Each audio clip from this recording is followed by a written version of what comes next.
What you do is you kind of create that imagined future. You can kind of have a bit of fun at times, and then what you do is you kind of work back or kind of backwards in time to try and figure out what led to that outcome, what led to that future that you created. So one way of looking at it would be to take a worst case scenario and event, and then try and figure out how it happened. And obviously that has a lot of application. We can kind of figure out if there's this kind of undesirable outcome, how do we kind of mitigate it? How do we prevent it? And I want to be really clear from the outset, it's not to be confused with forecasting, where with forecasting, you're looking at the kind of variables you've got at your disposal. That might be kind of your growth rate, the growth of the industry, and you're trying to predict what's going to happen, the future kind of outcome there. This is different. This is kind of having fun. It's kind of creating an imagined future instead. And it can be used for a variety of purposes. So you actually see businesses use backcasting to potentially, imagine a time when they've gone out of business, for example.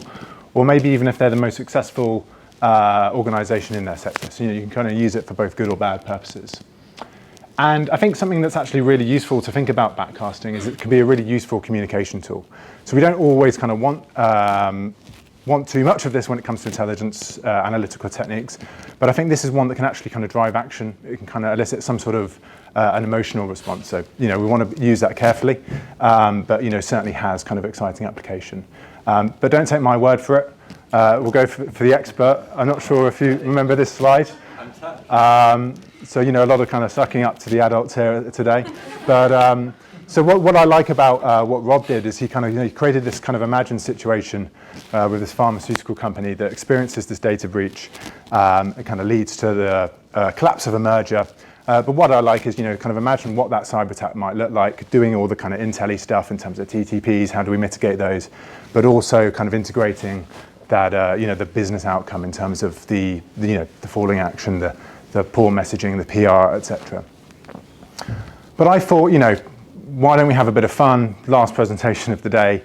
What if instead of applying backcasting to a hypothetical cyber attack, we applied it to the demise of the CTI industry itself? So, pretty spooky stuff.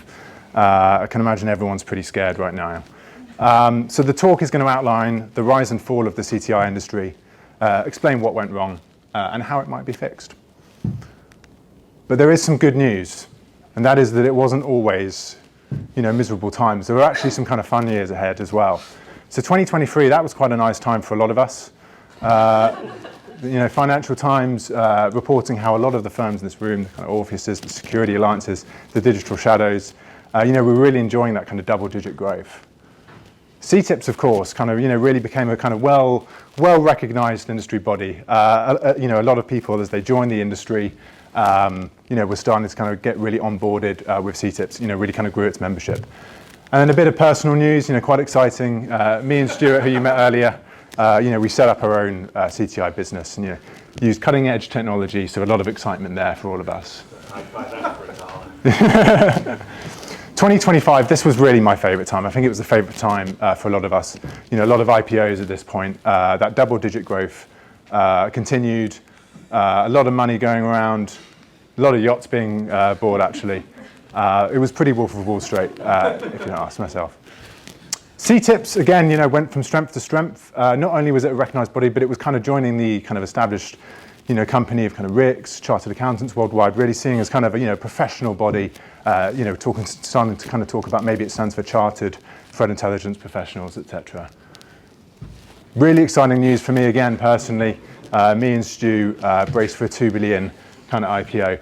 But I think, while a lot of us were really successful during this time, for some of us, maybe the power went to to our head a little bit. Stu, never afraid of a kind of magazine cover. Certainly wasn't afraid to kind of let us all know how kind of successful he was. Some of us found this a bit distasteful, but it is what it is. Now, during 2025, there were some people kind of talking about, is this a bubble? Is this all sustainable? Actually, we didn't pay attention to them. We were having too much of a fun time on our yachts. Unfortunately, the doomsdayers were correct, and by 2028, we were in a market crash. The Financial Times was asking, have we reached peak CTI? Me and Stu, our share price unfortunately collapsed. And by 2030, complete market collapse. This is what you'd see if you tried to access the CTIPs website. No one had been a member of CTIPs for quite a while, and sadly forgot to pay the domain fee. I think the rise and fall, there was one person that kind of really exemplified a lot of this, and that was, of course, Stuart Bertram. Initially homeless, shortly before he was arrested for stealing jewellery from a hospice. So,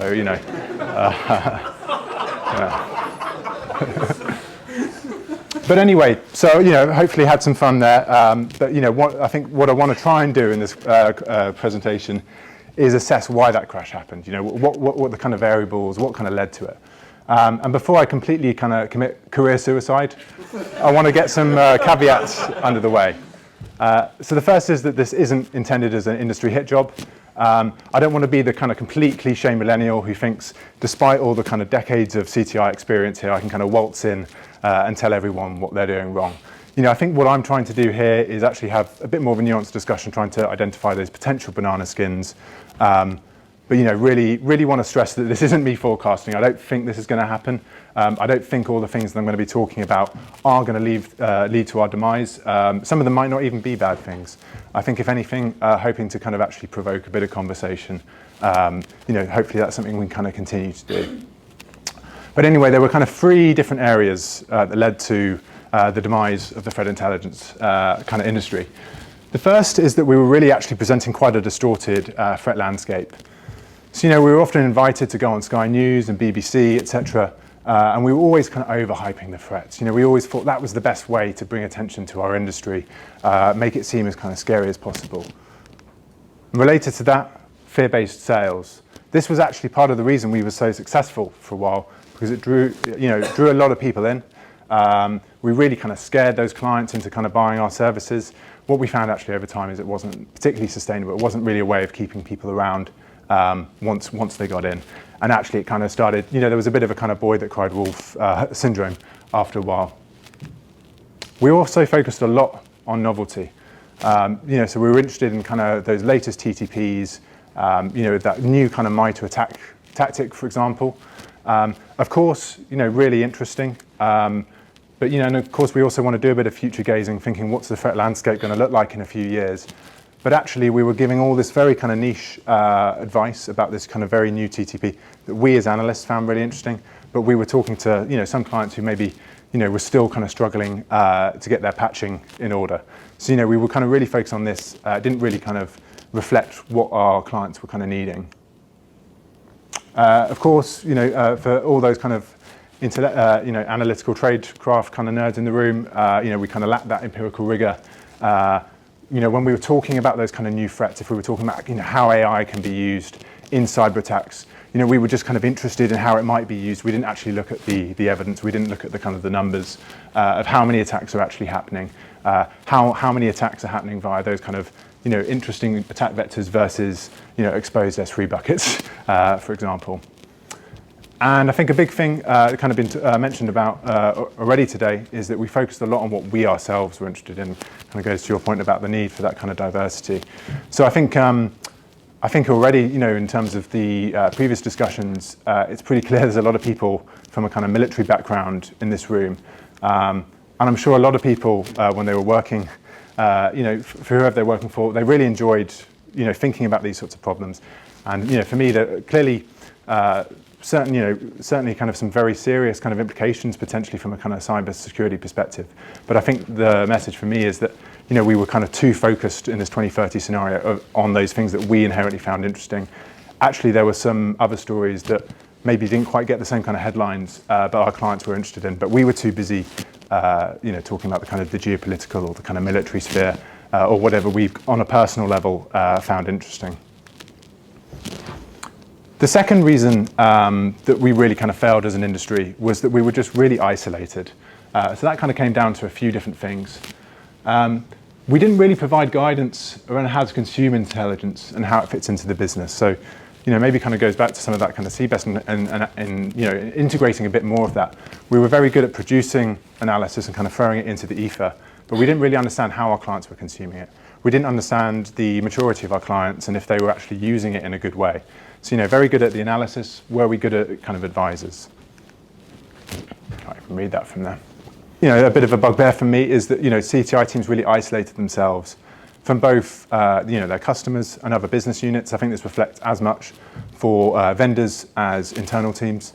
So I think something we see a lot of right now with it being RSA week, a lot of those analysts that are kind of making fun of the sales teams on Twitter and all of that sort of stuff, we acted a bit kind of superior to everyone else, a bit kind of too highbrow for those kind of lowly matters of sales and all of that sort of stuff. So, what we saw here is that a lot of CTI teams, they weren't interested in working with their client success team to understand the pain points of clients, for example.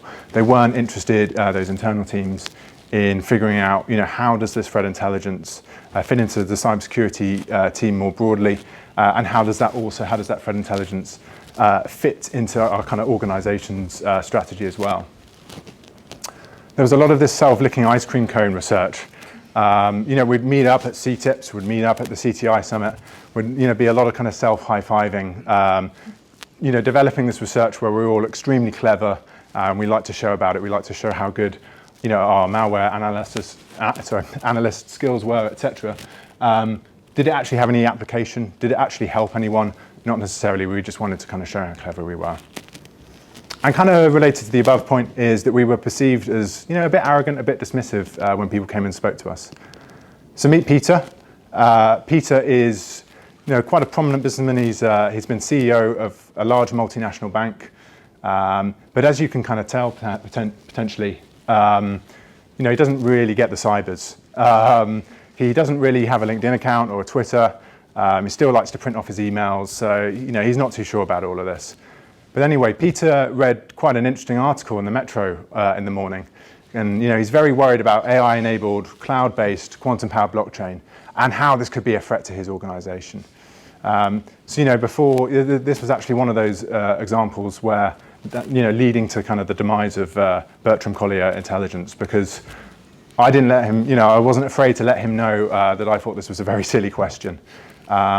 And actually, there was a lot of that going about, a lot of that kind of laughing at kind of silly, ignorant, or at least something that's perceived as ignorant as a kind of RFI request, etc. The final factor that led to the demise was kind of broader market conditions. So a few things here. The first was the rise of the rest. So it wasn't just kind of Western CTI shops out and about in 2030. We had a really kind of aggressive market entry from different kind of parts of the world. The Israelis were very kind of, proactive in kind of developing their own industry. We also saw the likes of China, Russia, developing even more. And actually a lot of those kind of different firms were more willing to kind of publish on kind of Five Eyes activity, for example. And that actually really resonated with a lot of those kind of clients in the Middle East, in the APAC region, etc. And then related to that, a lot of those kind of countries, say China, actually made it a very hostile environment for the kind of Western firms to enter. So very hard for us to work in those kind of markets as well. It was very clear if you're in certain kind of geographies, it's better to go with the kind of the domestic CTI shop. The return on investment was also unclear. So, while I personally believe that there is clearly, a clear return on investment case to be made about CTI, a lot of it is trying to kind of prevent things you can't really get that clear proof. So I think it's just about making that case. It's something that I think we can do as an industry if we're interested in it. So, the problem when in this 2030 scenario is that we weren't interested, we weren't kind of trying to track those metrics, we weren't kind of digging deeper into how do we make that ROI case. And finally, and related to some of the other points that I made, is that we were really perceived as a luxury product. Without threat intelligence, you can still have a cybersecurity program, and it was very much perceived as that kind of add-on at the end. We weren't integrating ourselves into cybersecurity strategy. We weren't integrating ourselves into other parts of cybersecurity like incident response, red teaming, etc. It was just perceived as this kind of other thing that existed in isolation on its own. And finally, a tainted reputation. So something we've talked about in kind of previous CTIPs meetups, but there was a few firms. I think we as a community at CTIPs, for example, we all established how we wanted to do threat intelligence and how we needed to have good assessments. But actually, there are a few firms out there that were just kind of keen on vomiting data. They weren't really doing any CTI. And the problem there is, everyone else's reputation was, intrinsically kind of tied to them. There is some good news though, and that is, in 2030, technology had improved quite a lot. And we were actually able to create a time machine, and we were able to send someone back in time to let us know the sort of steps we could do to kind of improve the situation. And again, all those caveats I said about me not wanting to be the cliche millennial, I don't think that I have all the kind of magic answers. These are just some ideas, and again, just trying to kind of kickstart a conversation, I guess. So Arnie had, again, 3 recommendations. The first thing Arnie was really, hot on was this focus on practical advice in marketing and intelligence reports. He wanted a clear so what in our intelligence products and our external content. No more of that self-licking ice cream cone. Actually, what does it mean? What can we do about it? So really kind of emphasis on those practical steps, that advice, those kind of next steps to take. I think a lot of us do this already in our intelligence reports. I think there's also a case to be made for doing it more in the kind of marketing and the external facing content as well. I think there's this trope that you still hear, which is that organizations aren't prepared. They don't take cybersecurity seriously. Now, I kind of think, for me, that's a bit of a dated viewpoint. I'm sure there are still some organizations that aren't taking cybersecurity seriously, but I think that was probably the situation more in 2015. I think what we've actually seen now is, if anything, at times an overcorrection, where a lot of organizations are saying we want to take cybersecurity seriously, but we don't really know how to prioritize, and actually, very, very kind of trigger happy to press that panic button. So one thing Arnie was really suggesting is, trying to provide that perspective, and actually, where appropriate, really trying to actually downplay. If you've got 100 different threats, can we kind of downplay 90 and kind of really say these are the 10 that you should be kind of focused on? So this is maybe kind of a good example of the sort of thing Arnie was after. We see kind of Soleimani killed. We don't need to kind of hit the panic button. We want a bit more nuance in that discussion. We want to kind of actually approach that kind of question with a bit of rigor in terms of how actually Iran might intersect our business, etc.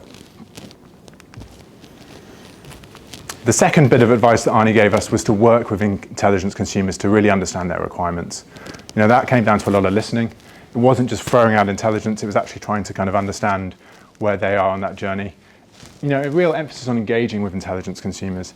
There's nothing wrong with, if a kind of a client or intelligence consumer of some sort is kind of coming to you with a question that maybe doesn't make as much sense as something else elsewhere. There's no problem in engaging with that dialogue, suggesting a better kind of use of their time might be looking at something slightly different, etc. So I think really understanding, really providing that advice and kind of guiding organizations through that journey when it comes to intelligence.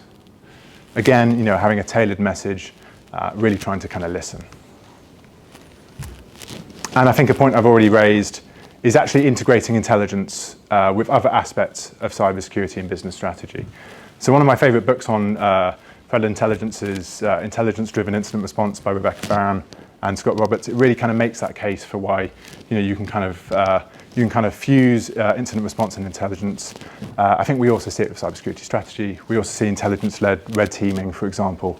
That's something I think that can really kind of make us a bit more integrated into a cybersecurity team more broadly. And having that kind of no stupid question approach.